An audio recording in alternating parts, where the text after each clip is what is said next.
Hi guys, this is our group in robotics and I am here to introduce my members. I am the group leader. My name is John Matthew M. Rivera. Hi, my name is Jesus Daniele Abeleda. Hi, I'm Yana de la Vega. So these are the given activities in the lead. We did 5 activities in total.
Same with the LEDs. We did 5 activities, but this time we get to work with buzzers.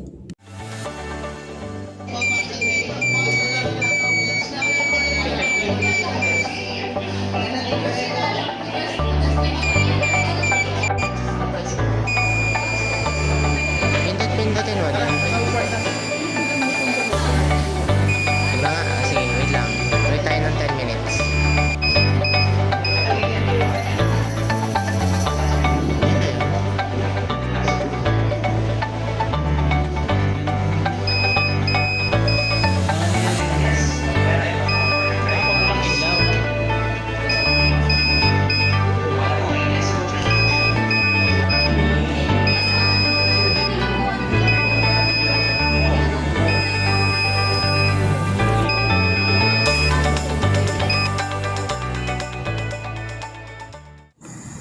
For the two tasks we completed in Tinkercad, one involved making GLEDs blink, while the other was creating a buzzer that sounds like a short melody.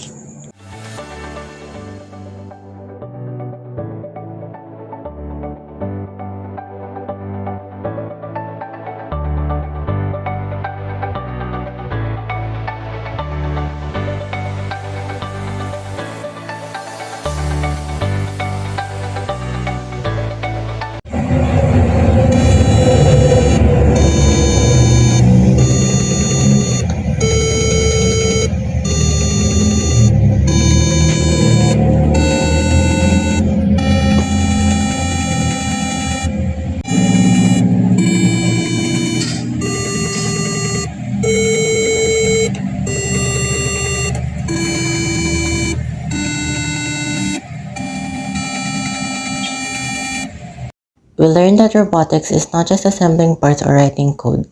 It's about problem solving, creativity, and patience. Even small tasks like making LEDs blink or setting up a buzzer. It taught us how important logic and precision are in building functional systems.